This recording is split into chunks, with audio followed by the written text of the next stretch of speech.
welcome back. Hey, how are you doing? We are with JamesBPartridge. Yes, good to see you. What was the jokes you used to get? Like a partridge in a pear tree? Did you ever get that? Yeah. Partridge in a pear tree. In our previous chat, we talked about my my dad's anger issues. He actually doesn't have anger issues. But this is not about redeeming your dad. Anyone who doesn't know what it is, watch the video and write your comments. Exactly. Anyway, when he was at school, the only time he got in trouble was because someone kept singing the song "And a partridge in a pear tree," and he turned around and hit them in the face. So. Oh, and you didn't do that? I never got that far, but. Oh, any of your siblings? No, but I do have actually here. It just so happens I've got a little partridge. This is a Christmas ornament that I was sent. So there we go. But there's no tree. There's no tree right now. Just a forest. We got a forest of plants, indoor plants right now. Lockdown trips into the forest and things. We've got all the plants here in our apartment. So do you ever see repeating numbers? Repeating numbers. Well, sometimes see lucky number 13, which is the number of my. This is where I live, and see 13 kind of dotted around every now and then. So in the UK, or is that just for you? 13 is lucky? Well, I mean, unlucky for some is the old bingo saying. 13 unlucky for some. But I'm not really that superstitious. We just got a black cat. So if I had any superstitions, they will be quashed by having a black cat. Hopefully, well, I think a black cat's lucky. So right. Well, in the UK, often a black cat is lucky, as in other cultures as well. But in the US, it's not considered lucky.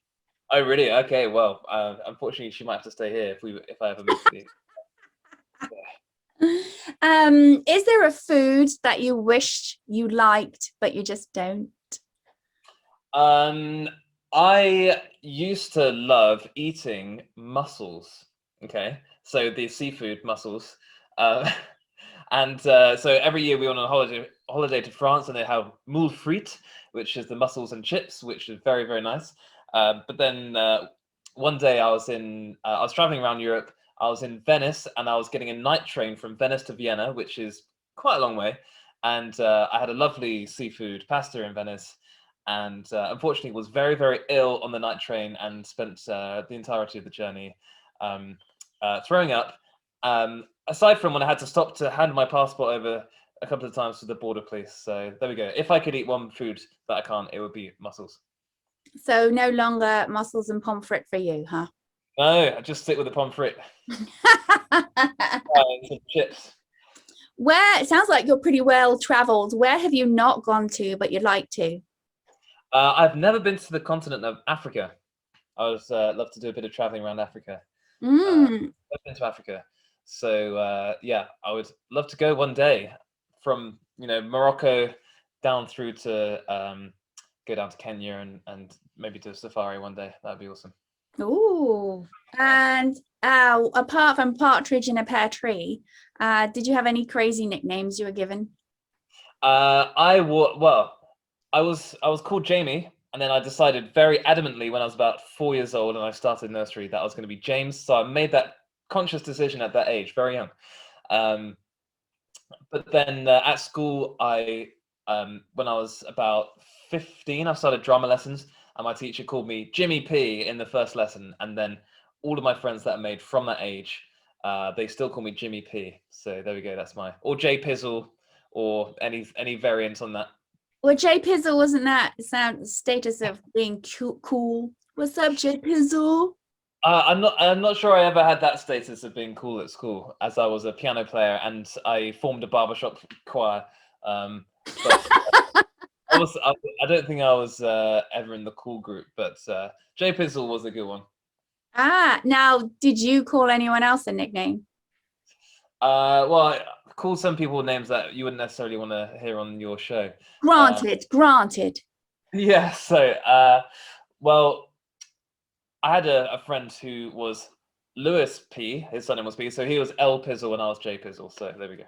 We had actually, he was with me when I had the lovely night train from Venice to Vienna. Double Pizzle in the house. Yeah. Right? do you do any a cappella rap? And acapella rap. Well, I do a bit of rap every now and then, but it's kind of hard to do acapella rap. Maybe that's a genre I need to move into. It's a niche that hasn't been quite explored yet. Maybe on TikTok. Those of you who don't know, James is big on TikTok. You can follow him, JamesBPartridge. We can start it up. There we go. Well, I guess you've got stuff like Pitch Perfect. I think they did some rapping in that, some beatboxing and things. I don't know, but yeah, I'll maybe move into the market. It's not my forte though, so I wouldn't want to be kind of, yeah. I don't think it would be the best look if I just started a rap account. So, can you do beatboxing? A little bit. So there we go. Oh, that's good. I can't. I'm awful. I do it again. It sounds good. We should just finish the segment with that. All right, if you want James to write some stuff for you or check him out, all of the information is below in the description. Thanks so much for all your support for the channel. Let us know who you'd like us to interview and we can work on.